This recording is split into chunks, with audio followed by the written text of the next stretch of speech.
chers frères et sœurs arabophones. Je voudrais tout d'abord rendre grâce à Allah, le Tout-Puissant, qui nous a permis de se rencontrer en ce jour au Palais de la République pour discuter dans la cordialité d'un sujet de préoccupation nationale. Je tiens ensuite à exprimer mes vifs remerciements et ma profonde gratitude aux organisateurs de cette rencontre qui ont conjugué les efforts pour rendre possible ce moment fraternel d'échange.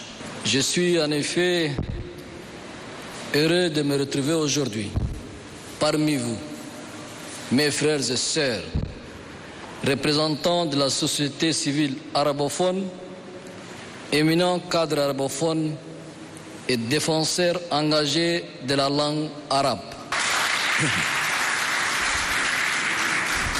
Comme vous le savez certainement, le gouvernement tchadien a consenti au fil des 30 dernières années d'énormes efforts pour l'émergence de la langue arabe, qui est d'ailleurs la langue officielle au Tchad au même titre que la langue française.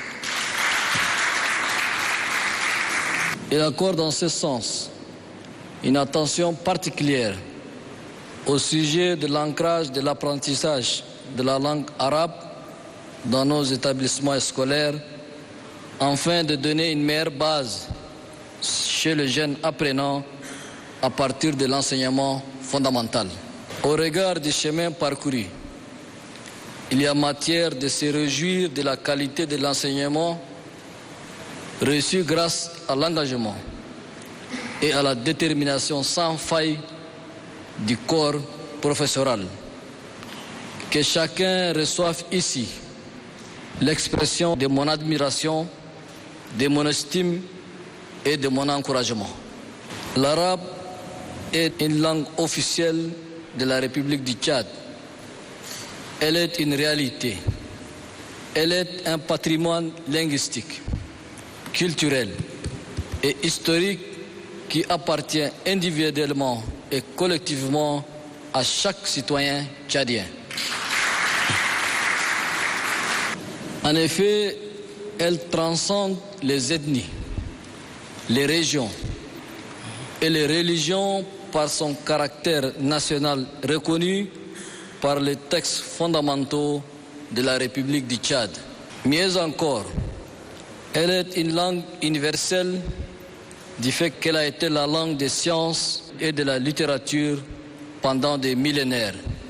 De nombreuses inventions scientifiques ont été d'abord écrites en arabe avant d'être traduites en d'autres langues étrangères par d'éminents savants, parmi lesquels nous pouvons énumérer Al-Khawarizmi et Ibn Sina.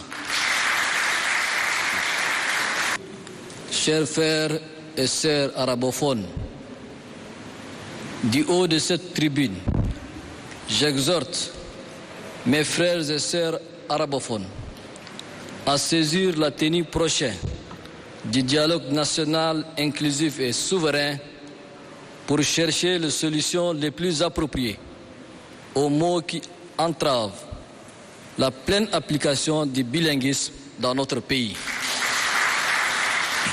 Le gouvernement a besoin de l'appui des arabophones, tout comme les arabophones ont besoin du soutien du gouvernement. Arabophones comme francophones, nous n'avons qu'un seul pays qui est notre cher et beau pays, le Tchad, un pays suffisamment large pour nous contenir tous. C'est pourquoi nous devons œuvrer ensemble, la main dans la main, pour le développement de notre pays que nous voulons, unis, réconciliés, havre de paix et résolument tournés vers le développement intégré et durable. Mes chers frères et sœurs arabophones, le gouvernement de la République du Tchad continuera à mener des efforts afin de valoriser la langue arabe. Je m'engage devant vous à avancer sur la voie que le feu maréchal du Tchad a tracée avec ferme conviction, tout en rappelant que les arabophones ont un grand rôle à jouer dans notre pays. À cet égard, je tiens à vous rassurer, d'ores et déjà, que les revendications que vous avez formulées sont prises en compte, notamment l'ouverture de la section arabe à l'École nationale de formation judiciaire et à l'École nationale de l'administration dès la prochaine session.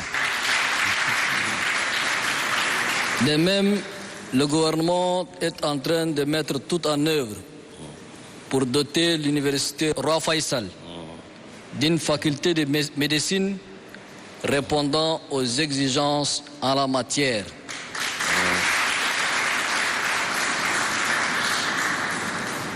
En retour, je sais compter sur votre participation active au dialogue national inclusif pour l'enrichir avec vos idées lumineuses, vos points de vue judicieux, afin qu'au sortir du dialogue, nous puissions trouver des solutions idoines et durables aux challenges qui se dressent devant l'épanouissement légitime des cadres arabophones.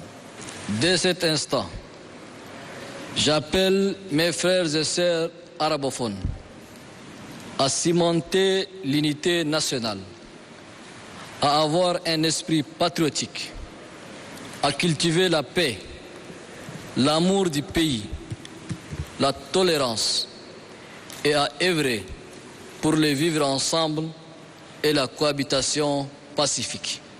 Mes frères et sœurs, pour conclure, faisons bloc contre les informations mensongères que nous livrent au quotidien les réseaux sociaux et dont les contours sont difficiles à cerner. Je vous exhorte à ne pas se fier aux fausses informations propagées ça et là par les demandes de la division dont l'objectif ultime est commun et d'éterniser notre pays dans la division, le tribalisme, la haine, l'intolérance. Vive la République, vive le Tchad. Je vous remercie.